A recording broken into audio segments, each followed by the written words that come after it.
Bismillahirrahmanirrahim. Assalamualaikum warahmatullahi wabarakatuh. Salam sejahtera buat kita semua. Salam bahagia buat teman-teman peternak di seluruh Indonesia. Jumpa lagi bersama saya di channel Tato Membangun. Dan pada kesempatan hari ini saya bisa belajar dan bersilaturahmi di peternakan akar rumput di Desa Tayem Timur, Kecamatan Karangpucung, Kabupaten Cilacap, Jawa Tengah. Di sini nanti kita akan mendengarkan langsung dari salah satu pelopor, yaitu Mas Putut yang telah merintis perkumpulan akar rumput dari awalnya hanya beberapa orang dan sekarang sudah besar, sekitar beranggotakan 100 orang ada ya? 136 anggota. 96 anggota dari dan membina 200-an petani. 200 petani. Jadi nek KB kandangnya akar rumput ini berarti sudah ada hampir 400-an. 400 yang terkontrol akar rumput. 400 peternak. 400 peternak. Luar biasa teman-teman. Nanti kisahnya seperti apa kita dengarkan langsung dari Mas Putut. Mas Putut DP itu singkatnya Mas, DP Mas. Dwi Prasetyo. Oh ya Mas Dan Putut. Payemen. Mas Putut Dwi Prasetyo. Salah satu pemuda yang sukses, sukses beternak kambing dan bisa istilahnya punya mitra yang sampai ratusan. Dulunya beliau itu guru. Berhenti akhirnya pilih ngarit ya Mas ya? Ya, saya pernah ngajar di kampus malah. Oh, jadi dosen toh? Pernah. Oh, jadi dosen. Beliau ini sarjana hukum. Sarjana hewan, Mas. Oh, Esanya sarjana hewan ya. Buku. Oke, teman-teman silakan Mas Putut bisa memperkenalkan diri sekalian bercerita tentang kisahnya, Mas. Terima kasih Mas Taat ya. Matur nuwun sudah rawuh ke akar rumput. Kenalkan dulu sebelumnya, saya ini Putut, asli Cilacap. Putra asli daerah ya Mas? Putra asli daerah, kebetulan. Jadi di sini kami akan bercerita tentang perjalanan panjang kami. Bagaimana sih merintis sebuah komunitas pemberdayaan peternak di pedesaan. Nah, cerita ini diawali dulu sekali waktu saya masih kerjanya belum pakai arit, masih menggunakan ijazah saya. Pakai jas, sepatu. Kalau Mas foto. Itu setelah lulus kuliah berarti ya? Iya, setelah lulus kuliah saya ada beberapa kali pekerjaan. Saya sempat pernah kerja di salah satu lembaga pembiayaan nasional. Kemudian saya juga pernah praktek pengacaraan. Kemudian sekaligus saya pernah ngasisteni salah seorang pejabat di Kabupaten Cilacap. Waktu itu saya ngasisteni saja sih. Kebetulan saya juga ngajar di kampus. Waktu itu ada universitas terbuka, saya salah satu dosen di situ. Kemudian di waktu-waktu selang saya sempat pelihara kambing 1-2 ekor. Oh, berarti waktu sudah bekerja itu iya, sambil beternak juga? Belum beternak sih, konsepnya lebih seneng kambing ya, gitu lah. Seneng ya, karena di belakang rumah saya masih dengan bapak ada kandang kambing, saya pelihara kambing waktu itu masih Jawa Randu. Ada 3 ekor apa ya?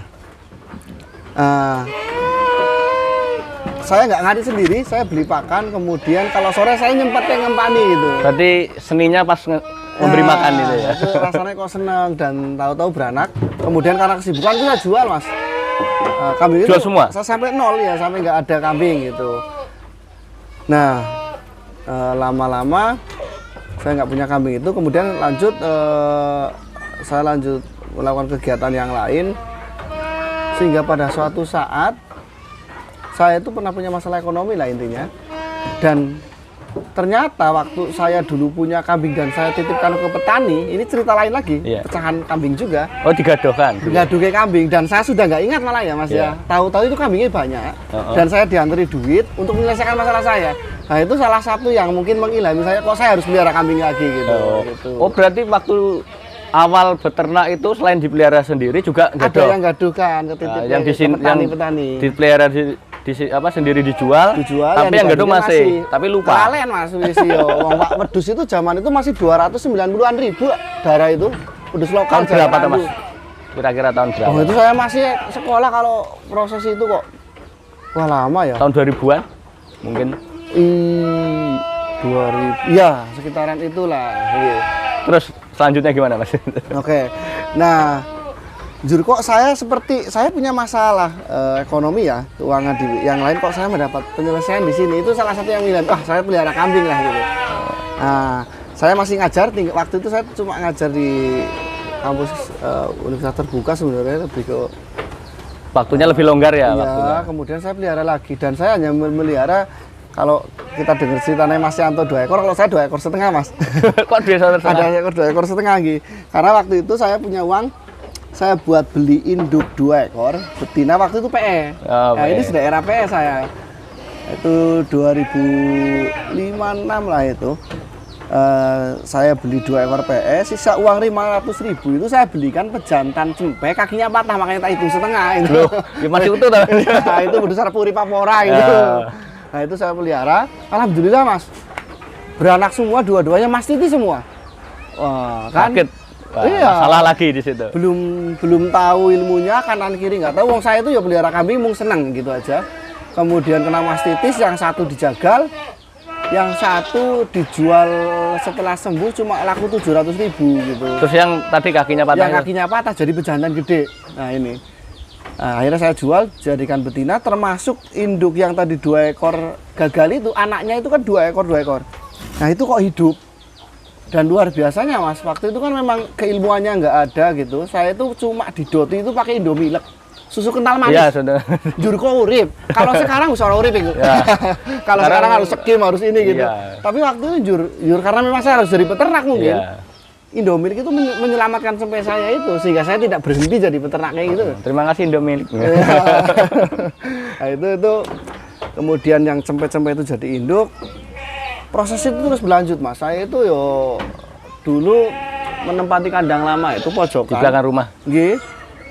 Di rumah orang tua itu saya benar-benar nggak punya lahan. Saya numpang di situ. Kemudian ukuran kandangnya cuma 2,6 meter kali 2 meter, karena mindset kambing di kampung saya itu ya gitu Mas.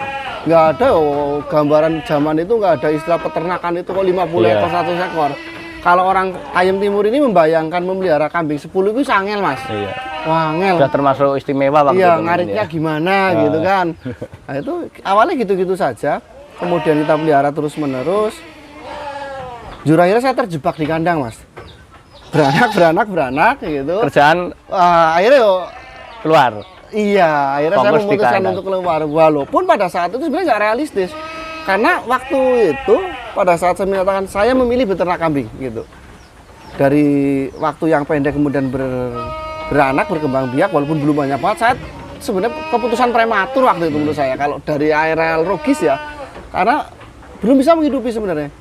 Tapi keyakinan saya lebih besar daripada realita waktu itu. Jadi saya harus yakin ternak kambing ini beberapa kali kok harus bersentuhan dengan saya, kemudian beberapa kali menyelamatkan masalah saya gitu.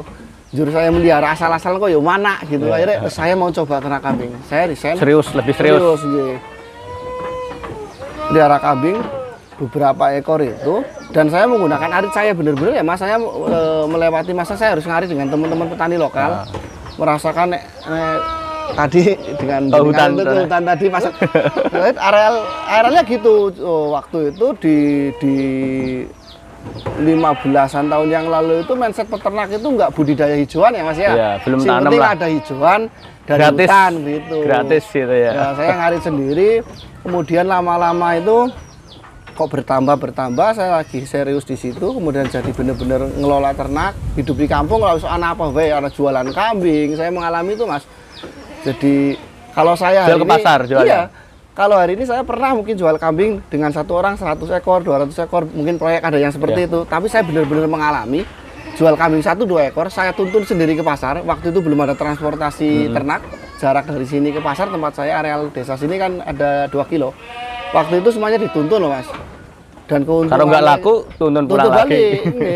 Dan nek oleh duit 30.000 itu istimewa gitu di zaman itu ya. Nah itu. Jadi saya mengalami proses itu. Kemudian berkembang, karena sudah mulai pingin serius, maka kami mencari tahu. Mindset awal saya pelihara kambing PE itu pikirannya informasi yang terdengar kan bagus untuk perah. Nah itu, maka di zaman itu pun di tahap pertama saya pelihara PE yang entah kualitasnya seperti apa gitu, saya perah Mas. Bapak susu sudah mulai laku waktu itu di sini. Kok harus merah? Mencoba. Oh. Waktu itu saya bener-bener diplastiki, didol ki seplastik 2.500 tapi saya lupa lah waktu itu. 1,5 liter. Seperempat loh Mas. Seperempat liter Iya. 2.500. Iya, awal-awal jual itu ya lebih dinaikkan di tetangga gitu. Freezernya pun masih freezer rumah itu di selanan dhuwur kan Iya. Mas, boro-boro freezer luas freezer itu, kulkas enggak, itu. freezer kulkas ya. Plastik sederhana, plastik es. Kita tawarkan kadang ya mung diinum nek anak lompenan gitu. Berarti ngono. Nah, akhirnya kami mencari tahu kok kurang efektif, ternyata kok dapatnya cuma 1 liter udah bagus, ada yang cuma 0,7. Akhirnya kan kita proses mencari. Nah di situ kebetulan juga kami bareng dengan teman-teman yang lain, jadi kami nggak mandiri. Awal-awal pelihara kambing itu ya saya karena sering dolan-dolan dengan teman-teman pemuda itu, akhirnya ya ngobrol-ngobrol kambing. Akhirnya banyak teman-teman yang ikut gabung ngingu wedhus di kampung. Lebih ngingu ya nggak terarah itu sebenarnya. Cuma kita bikin komunitas kecil, waktu itu namanya masih skala hijau, belum akar rumput. Kita kumpul-kumpul.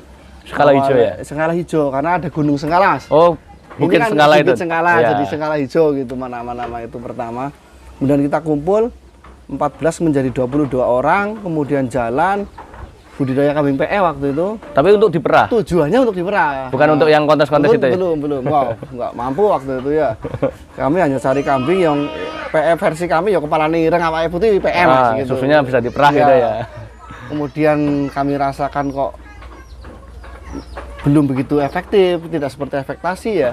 Kemudian kami mencoba cari informasi lebih ke jurnal-jurnal, kami baca di medianya waktu itu belum Facebook Mas. Karena zaman itu belum ada peternak kambing domba Indonesia, belum ada gitu. Tapi Facebook sudah ada ya waktu itu? Ada, tapi kan belum populer kayak Ya. sekarang, grup kambingnya masih Internetnya belum sampai sini. Belum. Jadi internet waktu itu ya nang Google itu apa ya? Yahoo malah. Yahoo, dan harus ke warnet. Ke warnet. Cari informasi, ternyata kok ada kambing alpin, ternyata kok ada kambing sanen. Awalnya seperti itu. Iya. Kemudian kami mencari informasi-informasi, dapatlah informasi bahwa di Indonesia itu ada ternyata, ada di Tapos, ada di Taurus gitu. Nah gitu, sehingga kami mencari, tapi yo belum ketemu juga. Sembari membangun sebuah komunitas yang arahnya itu perah ya Mas ya. Perah. Bareng teman-teman beberapa orang itu kita mencari tahu, kemudian kami ketemu dengan Mas Nizar Basir, kemudian ada Pak Bangun waktu itu, Mas Arif, era Bangun Bogor. Kebetulan kan beliau itu orang Banyumas Mas. Oh, asli Banyumas, tapi ya, beliau dinas di ini ya? Bogor waktu itu. Tapi dia peternak juga di sana? Peternak, nggih. Nah, disitulah kita ketemu yang namanya sapera itu. Waktu itu sebutannya masih sapera ya. Tahu juga sanen ternyata. Nah, itu kami bibit jantannya yang kalau hari ini yo jauh dari ideal sebenarnya Mas. Tapi waktu itu ideal banget Mas. Taurus mungkin ya? Iya, otomatis kalau yang lama-lama bloodline-nya Taurus. Nah, kita dapat dari sana. Sudah sejak itu kami konsisten, semua pejantan dikeluarkan dan diganti dengan jantan itu. Jadi semua kambing mau Jawa Randu, mau PE kita kawinkan dengan jantan yang tadi sanen itu ya. Sanen sapera sebenarnya. Jantan Turunan sanen filial lah. Saya yakin waktu itu filial. Gitu. Nah, itu berkembang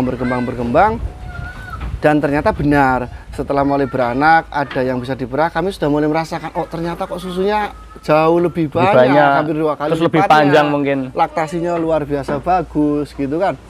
Nah, kemudian ini mulai dimasukkan ke teman-teman. Ada sebagian yang pro, ada yang kontra juga ternyata gitu. Ada yang nggak sepakat. Harus rasa ini, rasa itu. Akhirnya kami konsisten. Ini harus kita perah karena banyak pertimbangan, Mas. Kalau waktu itu kami menjual kambing ras yang lain ya, ujung-ujungnya adalah pasar. Karena ingat, PE yang kami mainkan adalah PE lokal, bukan PE kelas kontes ya. Tapi artinya tidak ada nilai tambah. Tapi kan sempat punya kambing kontes Mas. Nah, itu kesini-kesini udah kesini dah. Oh ya. Waktu-waktu itu enggak. Saya tidak mampu menyerap produk kelompok kami. Betul saya pengurus, tidak mampu menyerap produk dari anggota. Ini masalah kalau untuk kelompok. Pasarnya yang iya, dan harus ke pasar ya. Betul. Waktu itu kita sudah bikin kelompok tani. Nyatanya anggota harus jual ke pasar. Nah, ini buat apa fungsi kelompok kalau begini? Berarti aja ngopi bersama dong kalau gitu. Makanya kami tidak mampu ini kita menjual PE dengan nilai tambah. Ujung-ujungnya sama dengan Jawa Randu. Rasa daging gitu apa dengan harga daging. Nah, akhirnya kami konsis menyilangkan dengan kambing perah. Itu seperti itu. Gitu. Nah, lambat laun mulai banyak kambing putih di era itu ya Mas ya. Sudah hasil breedingan yang tadi Iya. sudah mulai banyak. Dan di era itu yuk di Indonesia ini ceritanya nggak hanya Cilacap, di Indonesia itu segelintir orang. Pemain perah itu kalau saya tahu yang senior itu ya, ada Mas Bangun dari BKF, Mas Nizar Ba'asir, Habib Abdillah Ane, selain Taurus tentunya ya. Kemudian ya teman-teman itu nggak banyak. Kalau Ya, Pak Bondan yang malah baru mungkin. Pak itu Bondan setelah termasuk angkatan kita lah, itu setelah Mas Nizar gitu. Kalau yang 2010-an mungkin ya? Nizar, ya. Dia dulu pemain kontes soalnya. Oh iya dia tuh nah itu akhirnya kan yuk gabung gitu. Jur progres pergerakan kambing perah Indonesia memang bagus karena informasinya disusun, kemudian mencari informasi yang lebih besar dan seiring dengan itu di tingkat kami kelompok pun kami berkembang Mas. Karena setelah kami menyilangkan kambing lokal dan kambing PE, Jawa Randu dan PE dengan kambing Sanen, nilai tambahnya nyata. Iya. Karena Berlipat apa? ya Mas ya? Iya, karena ada hasil susu yang bisa dimanfaatkan benar-benar laku gitu. Kemudian selanjutnya juga bakalannya ternyata terserap Mas. Dan harganya beda. Jauh dengan harga Kalau Jawa Randu daging, paling sapi 500. 500. Ini bisa 1,5 sampai 2 juta itu ya. Makanya koperasi mampu membeli dari anggota dengan nilai tambah. Nah, dengan begini ketertarikan anggota menjadi baik. Akhirnya komunitas ini berkembang. Bertambah anggota. Kami punya anggota di desa yang lain awalnya, kemudian berkembang di desa yang lain dan desa yang lain. Yang akhirnya teman-teman yang awal di desa tersebut kami dorong menjadi kader pemberdaya di sana, sehingga dia mengajak temennya, mengajak saudaranya. Akhirnya terbentuk kelompok-kelompok baru. Sehingga dalam perjalanan waktu Akar Rumput ini memiliki 11 kelompok binaan Mas. Anggotanya itu ada 11 kelompok. 11 kelompok, tapi untuk tiap-tiap kelompok anggotanya ada berapa Pak? Itu ada 20 gitu, sekitaran 20. itu paling. Iya. Kalau untuk populasinya sekarang kira-kira sampai berapa Mas? Kalau populasinya Akar Rumput sekitar Untuk 2.500 sampai 3.000-an lah. Kambing Filial 1. Sudah sapera lah ya. Iya, paling nggak sudah filial gitu. Selain dukungan dari teman-teman, apa lagi yang mendukung kok di sini bisa berkembang baik untuk peternakan kambing perah ini Mas? Kultur Mas. Pertama kalau di Cilacap ini memang kultur kambing kenceng Mas. Cilacap ini kalau Jawa Tengah kan ya, selain Purworejo ada Cilacap kalau penghasil kambing itu. Jadi kami ini memang tinggal melakukan finishing sebenarnya. Alam kami pegunungan mendukung untuk kambing. Kemudian teman-teman di kami itu memang kalaupun dia nggak pelihara kambing sudah biasa lihat bapaknya atau pamannya pelihara kambing. Oh, iya. Ini kan lebih mudah masuk Iya. sebenarnya. Nah gitu. Kemudian pada saat pemberdayaan mulai berjalan Mas, kami itu memang benar-benar menyasar teman-teman yang muda. Jadi kami ini anggotanya yo 70% itu orang-orang umuran kita Mas. Berarti masih usia-usia produktif ya? Karena dengan begitu mereka itu relatif bisa menerima perubahan. Nah gitu. Kalau yang sepuh-sepuh yo Mungkin kambing ya, yang ngarit gitu, gitu. nggak bisa silase, nggak bisa fermentasi nggak masuk. Tapi yang muda-muda, makanya target anggota kami itu yang muda-muda. Kultur alamnya bagus, kemudian orang-orangnya muda, dan kami membuat sistem mipil-mipil Mas. Kita menata sistem sejak awal. Kami selalu membuat SOP dari awal. Kami membuat bagaimana sih SOP breeding di Akar Rumput. Kami punya itu. Jadi semua anggota itu, karena ini Akar Rumput ya Mas, kembali mundur sedikit, Akar Rumput itu tidak ada anggota. Kalau kita cerita anggota ada 196, tapi kalau petani yang dibina ini ada 200. Yang 200 ini kami layani semuanya kawinnya, kemudian petani ya, kalau statusnya binaan itu kami layani kawinnya, kemudian kami pasarkan. Tapi mereka tidak memiliki Akar Rumput. Nah, kalau yang 196 orang ini anggota, maka dia memiliki Akar Rumput dan dia wajib taat. Aturan yang dibuat malah harus bersama. Ya. Bahkan kalau di Akar Rumput itu SOP breedingnya jelas. Semisal kambing yang boleh buat pacak pejantan stud kami itu yang menentukan Akar Rumput. Jadi hari ini contohnya kami punya 18 pejantan stud ya yang disebar di petani-petani, dan semua petani harus mengawinkan dengan itu. 18 itu sudah yang jenis impor. Kalau sekarang pure semua. Sanen semua ya. Kalaupun nggak impor ya anaknya bapak ibu Ya, impor gitu. Maksudnya kan Pure breed semua. masih darah murni kan, Murni belum semua, hasil betul. silangan itu. Kami ada 18. Kalau untuk betinanya ada banyak juga Mas. Pure breednya ya paling nggak banyak. 30-35 induk dan anak-anak darahnya ya 50-an Mas paling. Wes luar biasa. Kalau yang pure breed, kalau yang itu pun nggak bukan punya saya Mas ya, punya ya istilahnya buat kelompok lah. Iya. Terus gini Mas, itu kan dari hasil breedingan semua itu kan tentunya kan selain diserap di anggota, dikembangkan lagi kan juga ada yang keluar Mas. Betul.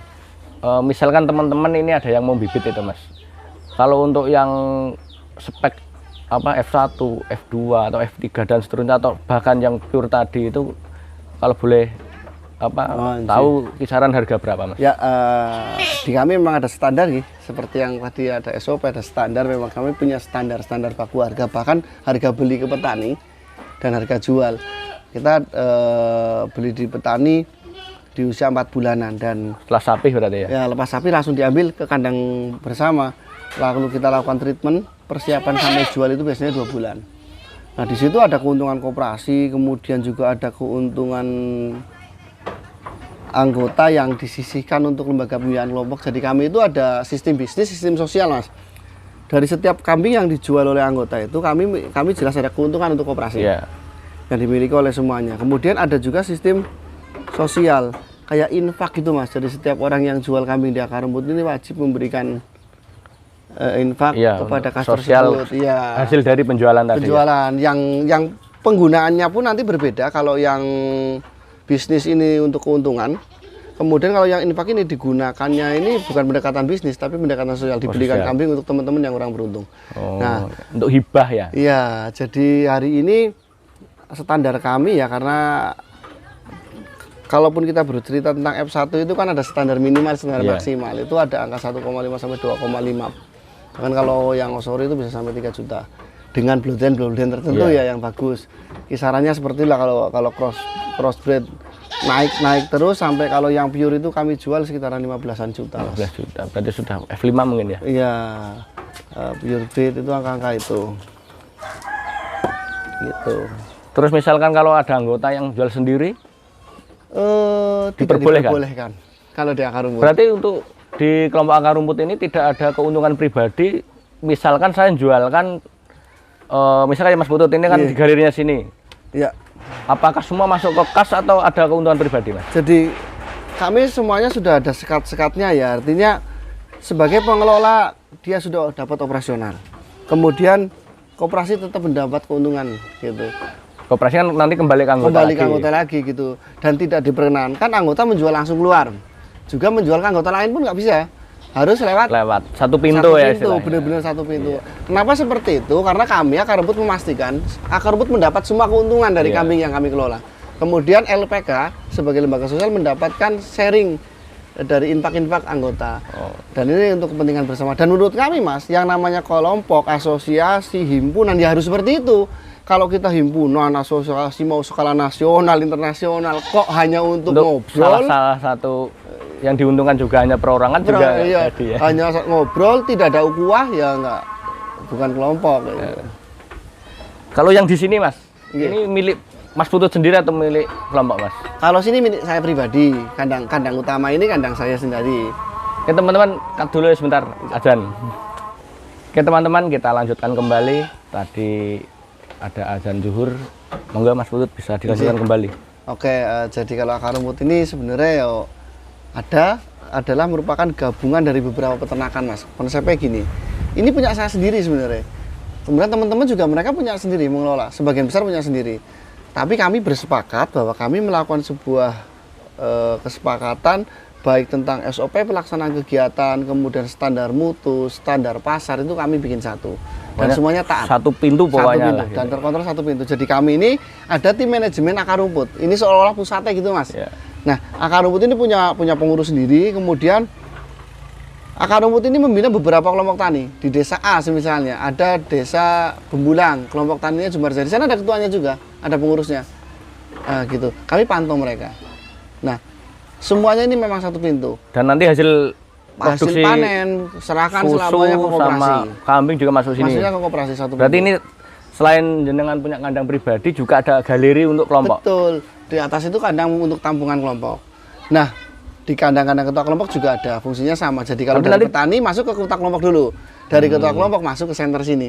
Nah, yang jual kambing itu bukan saya, betul saya sebagai pengelola itu, tapi sebenarnya akar rumput yang jual. Jadi setiap saya mengirim kambing, jual kambing itu yo dipastikan ada keuntungan untuk koperasi, dipastikan ada keuntungan untuk selain termasuk punya jenengan langsung ada yang misal saya datang ke sini. Betul, Mas. Saya beli. Iya. Jenengan untung dari hasil ternakan juga ada untuk harus sama untuk itu bedanya kelompok, juga. itu bedanya komunitas. Bahkan gini, Mas. Kalau kambing ini oke lah, jelas. Saya itu punya sebuah usaha kandang kokoh. Kandang kokoh itu saya rintis dengan uang saya sendiri. Oh, yang kandang ini portable ini? Iya, kandang portable ini kan ini kita pasarkan insya Allah nasional ya. Artinya kalau di Jawa saya sudah masang di beberapa, hampir semua kabupaten.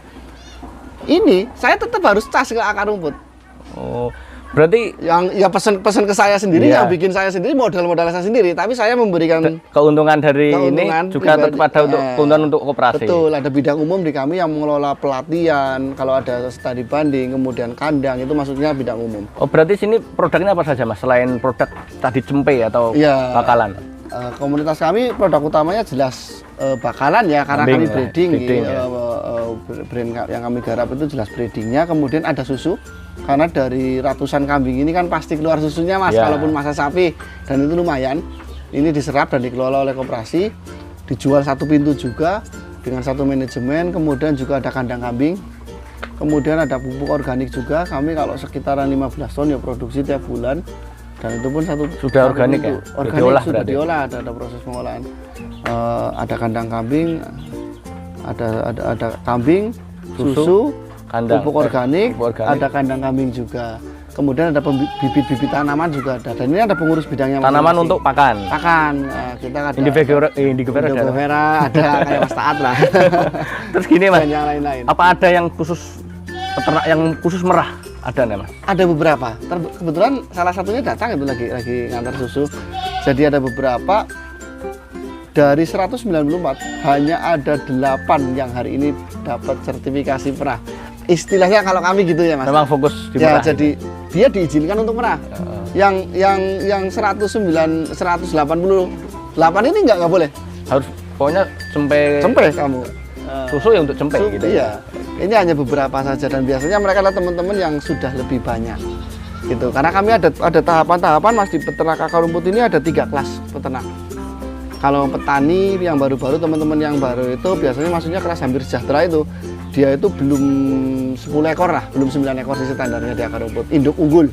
Jadi rata-rata untuk induk breedingnya 10 dan ya, jantannya di satu kelompok gitu. Ya, satu kelompok, satu wilayah lah. Ada satu kelompok 2 pejantan ada gitu.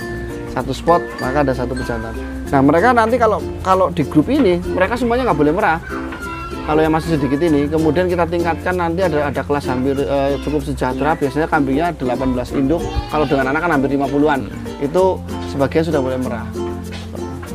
Mungkin cukup dulu, Mas. Oke. Nanti ada waktu kita ke kelompok ternak bisa nanti kita bisa main keliling-keliling ke nanti kandang-kandang kelompok. Kita tanya bener nggak sih cerita yang iya. Bisa dicek Oke, teman-teman, kalau ingin lebih jelas lagi nanti bisa datang langsung ke peternakan atau komunitas akar rumput, dan base campnya ini ada di Desa Tayum Timur di Kecamatan Karangpucung, Kabupaten Cilacap, Jawa Tengah. Nanti nomor WA-nya Mas Putut saya cantumkan di deskripsi. Oke, teman-teman, demikian obrolan kita dengan penggagas sekaligus ketua dari komunitas akar rumput peternak kambing khusus breeding kambing perah. Bagi teman-teman yang sudah subscribe, saya ucapkan terima kasih, dan bagi yang belum masih ditunggu atensinya. Demikian, terima kasih, semoga bermanfaat. Wassalamualaikum warahmatullahi wabarakatuh. Waalaikumsalam.